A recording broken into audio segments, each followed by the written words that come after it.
What's going on, my broskiis? My name is Toadskii, back again, here to bring you guys yet another One Piece Treasure Cruise video, and today we're here with day number 3 of the initial release of Grand Party. Now, this video, look, I was contemplating not even uploading it because all 3 teams on all 3 staminas that you see in this clip today were all like the GPU teams. I think there was one on maybe the 2nd or 3rd stamina that wasn't, but I really wanted to show off this new Roger team that I've built, and the team didn't really gel well with the opposing team, so I decided not to go for it. So unfortunately, we don't have very exciting matches here today. They're all pretty convincing victories, but this is still a good time to show off what the team is capable of doing. So remember that Roger's actual GP leader skill, he focuses really on 2 things. He focuses on side characters and he focuses on slashes, and that's one of the big downsides to the character as a whole, because you know, you definitely want a character that can provide more boosts to more characters so you get a more fulfilling team, because the fact that he only boosts 2 separate characters means that I have to spread, you know, the characters a little bit more thin between the teams, which is not really ideally what you want to do. But as for what he does specifically, he gives side teammates attack HP 6 and then CT speed increase 3. That is amazing. You know, even though he doesn't boost 3 different types of units, the 2 types of units that he does boost, he gives them very good upgrades. And then he also provides buffs to slashes, giving them attack and defense 3, speed, guard up 6. Now that's the thing, is that slashes aren't very defensive at all, so the fact that they're getting a little bit of defense and some guard rate up with Roger's GP leader skill is actually very good. So of course, as we've actually mentioned, you know, he only boosts 2 different types of units. So we've done 2 separate side teams and then a slasher team. So the way that I've also kind of thought about it is I wanted to go ahead and use, you know, a more odd defensive style side team. So we've got, you know, NL, who provides good defensive capabilities, Kuzan, who has got one of the best rumble abilities. He's got also, we've got Rebecca, who has a great rumble ability, Katakuri, lots of HP given to the crew, and then also Straw Hat crew, who are just an all-round pretty good unit. I was contemplating putting Germa on the crew actually, because they have a very good defensive passive too, but their special really doesn't help you out too much, whereas Straw Hats can potentially heal you. They've got action bind, they do good damage, which is the reason why we did that. Now, another component as to why I wanted to show off Roger today is because of his GP skill. The actual skill itself probably is the best GP skill in the game, because what it does, it targets all enemies for 2500 fixed damage and 100% chance to halve all of their stats for 20 seconds. Now, the good thing about this as well is that this GP skill can launch twice throughout an entire match, which is incredible. The only real downside to this is the fact that you need to receive 55,000 damage total before you launch this effect, which I can kind of understand that. It's a pretty good effect, so I can understand why you have to take so much damage, but the actual effect is so good, right? Especially because you can use it with a slasher team, and the slashers have the really cool innate ability to be the fastest team in the game to launch their special. I mean, I think I might show it off in one of the later clips, but the slasher team has like a CT of like 19 or something at the start of the fight, which is just incredible. That just doesn't happen in normal content. 19 CT, and you got Roger Whitebeard, Kinemon Denjiro, K-Dad specifically, but also Odin. Like, you got all these characters that can do so much damage on a 19 CT is a problem, right, for the opponent. And if you can apply this effect of targeting all of them for not only 2500 damage, guaranteed, but also halving their stats, so you can get all of your character slashes, get them charged up, launch the special ability of the GP skill of Roger, which will halve their stats,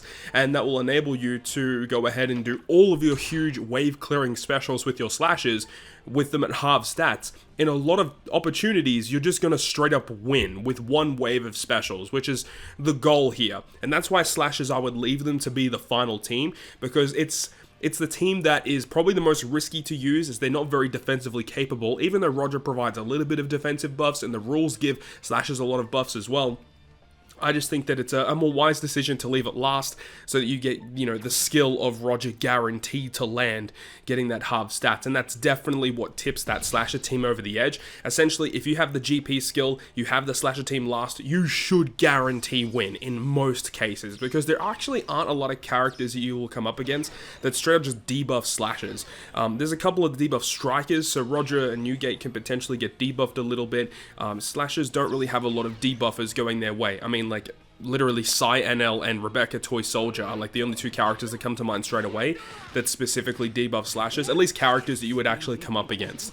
So realistically, I think that slasher team with the GP skill of Roger is phenomenal. And then of course you have the Psy team. The Psy team that I'm talking about specifically is the second Psy team. This first one you're seeing here with Kuzan Katakuri is kind of like leftover Psy units that aren't the ones in the second team, because the really cool thing about the second team is that not only are those characters Psy, but they're all slasher as well, aside from Yamato. Yamato is a great addition to the team because it's another way to output really good damage. And we got characters like Roger, we got Odin, we got Wano Law, we've got even that Strusen. Strusen isn't a very good character that I really use at all, but the really good thing is he can provide some more defensive capability effects on our Psy slasher team, just to ensure that we get a lot of buffs. Another really cool thing about Strusen is that he typically launches first. He's got a really good CT.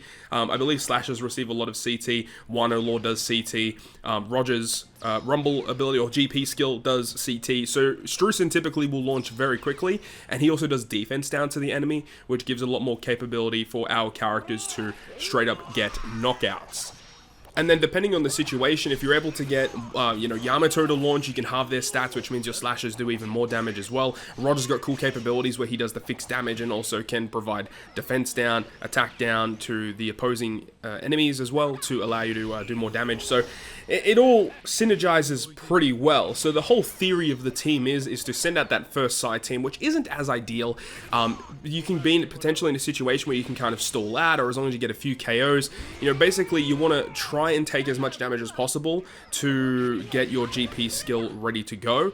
And then you have that GP skill, and depending on your matchup for match 2, you could potentially put that slasher team for match 2, use the GP skill to get the guaranteed win, essentially, and then you'll have the Psy team last. So it just depends on the type of matchup that you are up against. Unfortunately, really didn't find too many opposing teams to go up against that were really going to provide, somewhat of a good matchup. So either way, I'm still really happy to show off this and really just talk more about GP in general. So we're now in day 3. Day 3, you can get a potential of up to 9 wins.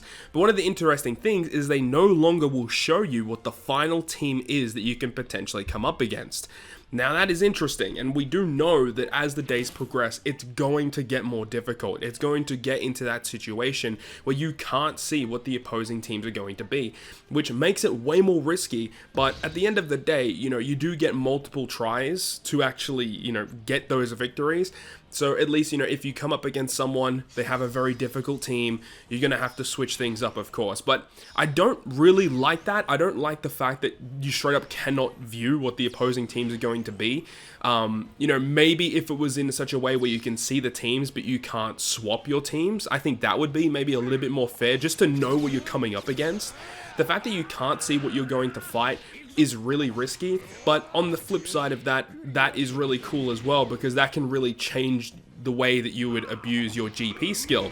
If you think, oh, I'm going to save my GP skill for my slasher team, you might be thinking, oh wait, I'm going to lose this match, I need to use my GP skill now to get the victory. So I guess that's one aspect of that particular decision, why they decided to hide the teams, as to why it could potentially work. But I guess we'll just have to wait and see how things progress. But unfortunately, I didn't really find too many actual people's teams, and yeah, I definitely could have gone ahead and refreshed, but I didn't want to be in a situation where I refresh and I don't find any teams that I can actually beat with the team, and then I get no refreshes and then I lose a victory, because you want to make sure you are getting those 3 victories per day, because when you reach the 15 victories, you get a total of 50 gems between victories 1 to 15. It's a lot of rewards actually, and a lot of people are complaining about GP. Some people don't like it, some people like it, but at the end of the day, if you can find these CPU teams, the ones that are very, very easy to beat, you can do that quite easily and get a lot of rewards out of it. So honestly speaking, Grand Party is interesting. I definitely think there needs to be some tweaks to make it a little bit more, a little bit more ideal to play. There's still some issues for sure. The fact that they are showing so many CPU teams is a little alarming. But at the end of the day, I'm having fun with it so far. I think GP Grand Party is a pretty interesting game mode. It's going to be interesting to see how the rules are going to change over time, and whether they structure these Grand Parties to be focusing on like recently released characters, which is most likely what it's going to be. I just hope that we don't get into a meta where everything is going to be ultra defensive and it's based around stalling out rather than actually getting a victory, because that's going to make Grand Party much more of a slug to get through. But overall, that is my day 3 of Grand Party. Hopefully you guys enjoyed it. If you guys did, make sure to leave a like, and if you want to stay up to date with all the content I post, including more One Piece Treasure Cruise content, make sure to hit the subscribe button down below. But on that, guys, I will see you guys within the next video.